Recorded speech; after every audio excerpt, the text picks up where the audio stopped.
तोफ जी आहे ती नागपूरमधून धडाडलेली आहे। देवा भाऊ देवेंद्र फडणवीस यांच्या प्रचाराचा शुभारंभ देखील आज होतोय। फडणवीस म्हणतात की महायुतीचं सरकार परत येईल, पण ते स्वतः येणार आहेत का मुख्यमंत्री म्हणून? सध्या तर आहे, फक्त उगीच आपलं ते डेप्युटी आहे, पण सध्या तेच आहे। He deserves this position. तेच सीएम बनलं पाहिजे आणि होणार मुख्यमंत्री आमचा देवा भाऊ देवेंद्र भाऊचा विजय असो।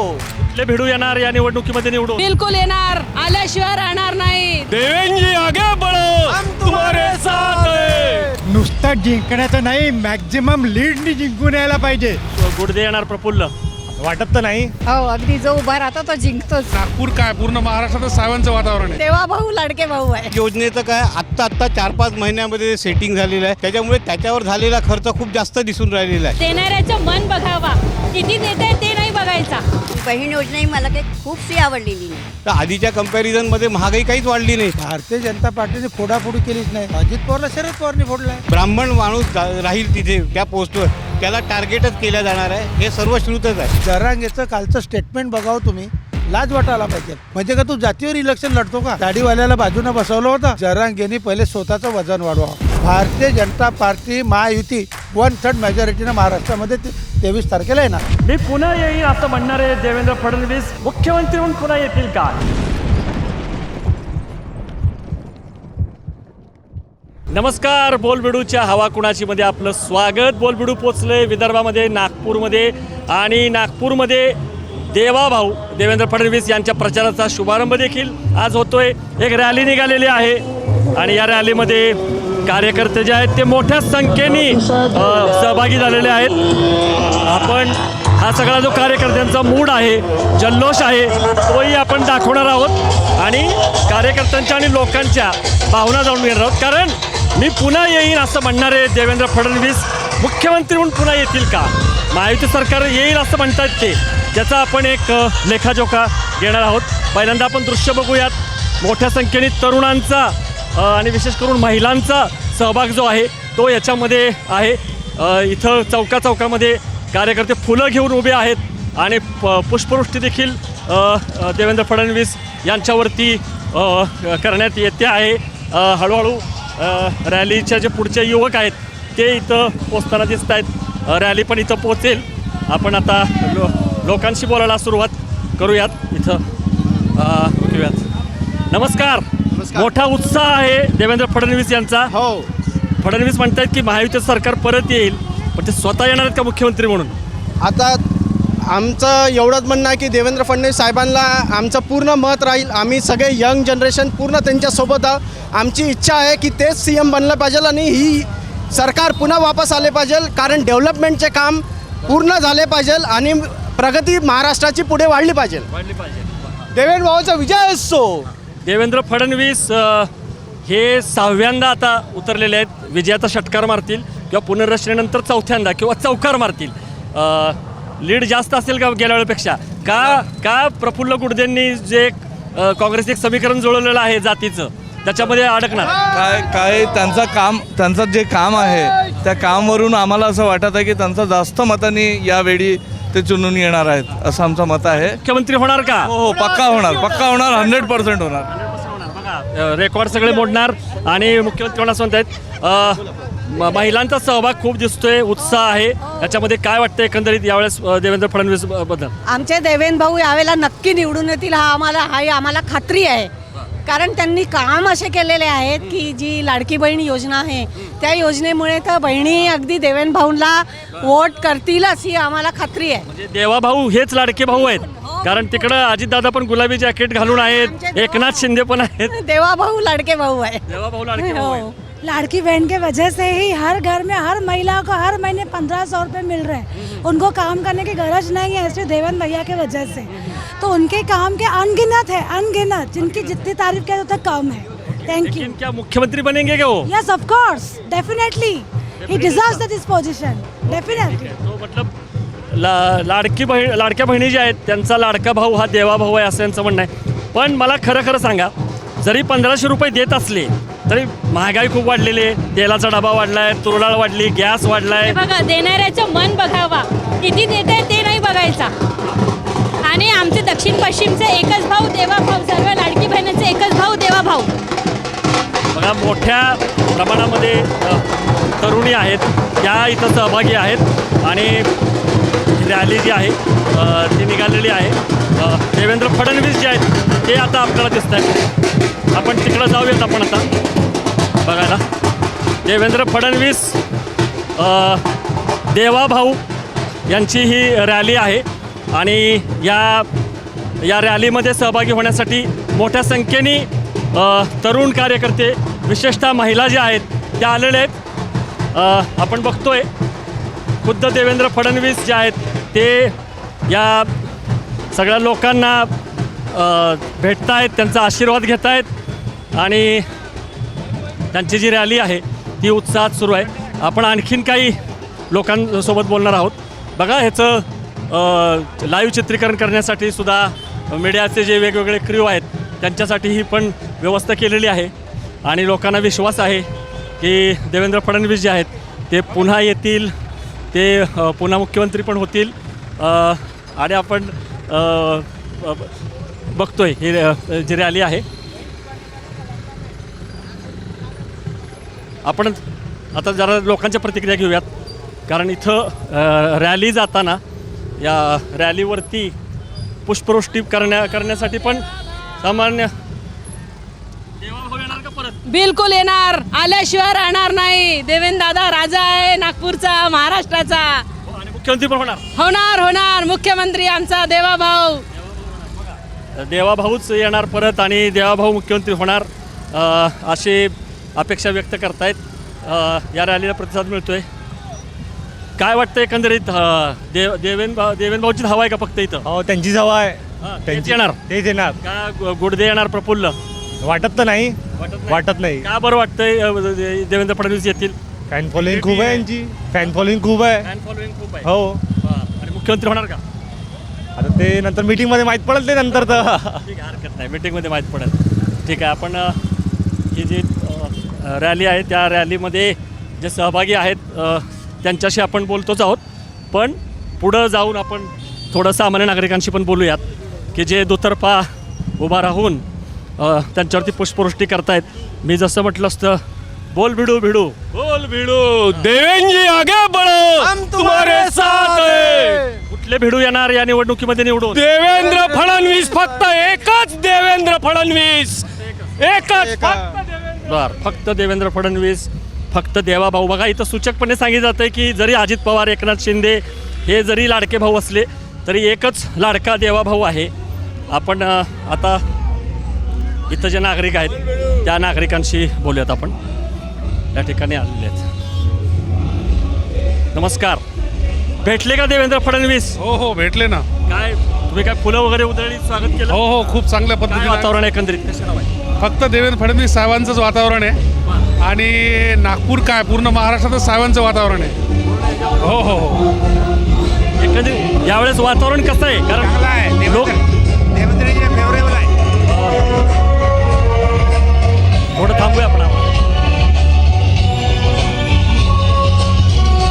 इथं खूप डॉल्बी वगैरे आहे, संगीत आहे, त्यामुळे जरा आवाज जास्त आहे, जल्लोषाचं वातावरण आहे. पण आपण लोकांना विचारणार आहोत. लोकसभेला वेगळं वातावरण होतं, आता काय बदल झाला नेमका? कारण लोकसभेत भरपूर बदल झाला आहे आता. कशामुळे वाटतं तुम्हाला की परत महायुती येईल किंवा देवेंद्र येतील? देवेंद्र नक्की येतील, महायुती कशामुळे येतील वाटतं? कारण काय? यायचे कामं आहे, भरपूर कामं आहे आता. हो का त्याच्यामुळे नक्की येणार ही युती. काय वाटतं वातावरण बदललंय का? लोकसभेला एक मोठा सेटबॅक बसला होता, आता काय वातावरण बदललंय? यावेळा तसं राहणार नाही यावेळा, कारण मतदाता सगळं जागृत झालेलं आहे.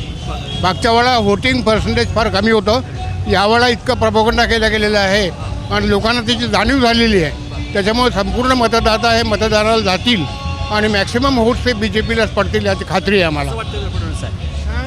नुसतं जिंकण्याचं नाही, मॅक्झिमम लीडनी जिंकून यायला पाहिजे. बिलकुल, त्याच्यामुळे मॅक्झिमम वोटिंग झालंच पाहिजे. आपल्याकडे काय होतं ओव्हर स्मार्टनेस की बस येणार आहे नाही का चालतो, पण आम्हाला लीडचा मतलब आहे की खूप मोठ्या लीडने आलं पाहिजे. बस मला सांगा, पण कुठले मुद्दे महत्त्वाचे ठरणार आहेत नागपूरच्या दृष्टीने? नागपूरचा विकास झाला आहे बरोबर आहे, पण महागाईसारखा मुद्दा असेल, बेरोजगारीसारखा आतापर्यंत कधी कमी केव्हा झालेली आहे, कंटिन्यू चालूच आहे, हा मुद्दाच नाही आहे. आपले लोक बाहेर यायला पाहिजे व्होटिंगसाठी, हा महत्त्वाचा मुद्दा आहे बस. आणि मुख्यमंत्री होणार का देवेंद्र फडणवीस? देवेंद्र फडणवीस व्हायलाच पाहिजे बिलकुल. सध्या तर आहे, फक्त उगीच आपलं ते डेप्युटी आहे, पण सध्या तेच आहे. बाकी डेप्युटी बरोबर आपलं त्याने मनाविरुद्ध स्वीकारले. काका तुम्ही किती वर्ष झालं बघताय नागपूरमध्ये निवडणुका वगैरे, काय फरक जाणवतो आता? हां, आता सुरुवातीपासून पाहते. मला 55-58 वर्ष झाले इथे नागपुरात. हो, अगदी जो उभा राहतो तो जिंकतोच. हो का? हो, अगदी नक्की. आणि छान. आता तर देवेंद्र फडणवीस जे आहेत ते पुन्हा एकदा म्हणतात की आमचं सरकार येईल म्हणून. तुम्हाला वाटतंय देवेंद्र फडणवीस? नक्की, अगदी. काय? आणि ती फॅमिली अगदी लहानपणापासून, म्हणजे त्यांच्या लहानपणापासून आमच्या घरोबा आहे. बरोबर आहे. हो तुम्ही म्हणजे त्यांना 1 to 1 ओळखता तुम्ही त्यांना? हो हो, अगदी. त्यांच्या वडिलांपासून ओळखते आहे. ते मित्र होते यांचे. आणि हा आता माझ्या मुलाचा मित्र आहे. आई त्याची माझी मैत्रीण आहे. सगळं त्याच्यामुळे ते. काय सांगाल तुम्ही त्यांच्या पर्सनॅलिटी विषयी, त्यांच्या एकंदरीत त्यांचा व्यक्तिमत्व? पर्सनॅलिटी इतका आत्मविश्वास आहे त्यांना, आणि कर्तबगारी आहे मुख्य म्हणजे. आता त्याच्यामुळे ते जिंकणारच. पण मधल्या काळात तुम्हाला असं वाटतं त्यांच्यावरती एक अन्याय झाला, त्यांना टार्गेट केलं गेलं, बऱ्याच वेळा एक जातीवरनं त्यांना टार्गेट केलं गेलं? ते तर होणारच, असं ते कमी जास्त होणारच. त्याच्याने पण कॉन्फिडेंट आहे, जिंकतो नेहमी. त्याच्यामुळे काही प्रश्नच नाही. मुख्यमंत्री होतील परत एकदा असं वाटतं तुम्हाला? हो हो, अगदी अगदी अगदी. ठीक आहे. बघा, यांचा घरोबा आहे, यांनी असं सांगितलेलं आहे की त्या ओळखतात. आपण आणखीन ह्यांच्याशी बोलूयात. तुम्ही सांगा मला, देवेंद्र फडणवीस जे आहेत ते लोकप्रिय आहेत, त्यांची हवा आहे, यात काय वाद नाही, ते निवडून पण येतील, त्यांनी कामं पण केलेली आहेत. पण मध्यंतरीच्या काळामध्ये जे देवेंद्र फडणवीस यांना टार्गेट केलं गेलं, त्यांच्या जातीवरून असेल किंवा मराठा आरक्षणाच्या मुद्द्यावर वगैरे असेल, तर त्याबद्दल काय वाटतं? लोक काय विचार करतायत या मतदारसंघात? जातीवरून देवेंद्र फडणवीसांना टार्गेट ह्याच्या आधी केलं गेलं होतं. आणि जेव्हा जेव्हा ब्राह्मण माणूस राहील तिथे त्या पोस्टवर, त्याला टार्गेटच केलं जाणार आहे, हे सर्व श्रुतच आहे. आता राहिला देवेंद्र फडणवीस निवडून येण्याचा मुद्दा, तर देवेंद्र फडणवीस यावेळेला खूप जास्त मताधिक्याने निवडून येतील. कारण यावेळेला लोकांमध्ये स्वतःही जागृती झाली आहे पार्लमेंटच्या इलेक्शननंतर, की आपण बाहेर निघाल्याशिवाय आपण राष्ट्राला वाचवू नाही शकणार. आपल्याला राष्ट्राला वाचवायचं असेल तर पहिले मतदानाला जाणं जरुरी आहे. हे लोकांना समजून आलं की आपलं मतदान हे महत्त्वाचं कर्तव्य आहे. म्हणजे लोकसभेला लोक बाहेर पडले नाही असं म्हणायचं? हां, लोकसभेला पाहिजे तसं लोक बाहेर पडले नाही, मतदान झालं नाही. पण यावेळेला लोकांमध्ये ती जागृती झाली आहे. आणि त्याच्यानंतर निवडणूक अधिकाऱ्यांनी काही नावं जे डिलीट झाले होते ते परत घेतलेले आहे. त्यामुळे यावेळेला मॅक्झिमम लोकांना व्होटिंग करायला मिळेल. आणि व्होटिंग जास्त झालं तर देवेंद्रजी फडणवीस मोठ्या फरकाने विजयी होतील. मुख्यमंत्री होतील परत असं वाटतं? संधी मिळेल त्यांना परत एकदा? देवेंद्र फडणवीस मुख्यमंत्री व्हायलाच पाहिजे आणि ते होतील हे आहे. पण प्रश्न असा आहे की आता हे जे काही निगेटिव्ह नॅरेटिव्ह सेट केल्या गेले आहे की बा महागाईचा मुद्दा आहे, ह्या लोकांनी. महागाई नाही आहे? महागाई आहे, पण महागाई आधी होती. पण आधीच्या कम्पॅरिझनमध्ये जर तुम्ही महागाई पाहाल तर आधीच्या कम्पॅरिझनमध्ये महागाई काहीच वाढली नाही. त्यापेक्षा राष्ट्रामध्ये आणि देशामध्ये खूप मोठमोठे कामं झालेले आहे. आता जर एवढा पैसा जमा जो होतो आहे इन्कम टॅक्सच्या थ्रू वगैरे, तर तो डेव्हलपमेंटसाठी वापरण्यात येतो आहे. तर ते डेव्हलपमेंट झालं तरच राष्ट्र समोर जाईल. पण मला सांगा, लाडकी बहिणीसारख्या योजनेवरती खूप अमाप पैसा खर्च केला जातोय, इतर योजनांवरती पैसा तुलनेनं कमी खर्च होतोय, हे तुम्हाला कसं वाटतंय एकंदरीत? लाडकी बहीण योजनेचं काय आत्ता 4-5 महिन्यामध्ये सेटिंग झालेलं आहे.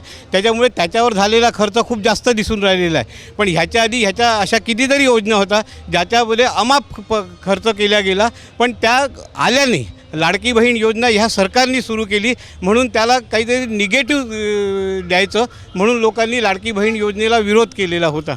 आणि हा विरोध अपोजिशनकडून झालेला होता. लाडकी बहीण योजनेला ज्या ज्या लोकांना मिळालेलं आहे ते सगळे खुश आहेत. लाडकी बहीण गडकरी किंवा राज ठाकरे सुद्धा टीका करतायत, जे यांच्याबरोबर आहेत ते सुद्धा म्हणतात की राज ठाकरे तर म्हटलेच होते की निवडणूक झाली की ती बंद होईल, किंवा गडकरीसारखे म्हणतात की या योजनेवर पैसा दिला तर इतर विकास कामासाठी मग मला पैसे मागू नका. हे बा, ह्यांच्यामध्ये आपसामध्ये ही योजना बरोबर आहे नाही आहे हे मतभेद असू शकतात. पण गव्हर्नमेंटनी जेव्हा ती योजना सुरू केली तर त्याचा काहीतरी फायदा होईल, त्याचा काहीतरी स्टडी करूनच गव्हर्नमेंटनी ही योजना सुरू केलेली आहे. एखाद्याला राष्ट्र नाही पटलं तर ते त्याचं मत होऊ शकतं, पण त्या योजनेबद्दल ते परत आपसात उहापोह करू शकतात. महत्त्वाची योजना आहे. कुठले मुद्दे महत्त्वाचे ठरतील या विधानसभेच्या स्वच्छतेचा मुद्दा जास्ती महत्त्वाचा वाटतो. सगळ्यात जास्ती स्वच्छता पाहिजे. ठिकठिकाणी स्वच्छ म्हणता आणि ठिकठिकाणी इथे मंदिरची जागा आहे. ह्या मंदिरच्या जागेवर कचरा टाकण्यात येतो. तो टाकला की हे होतं, किती रोगराई पसरते, सगळं घाण झाली.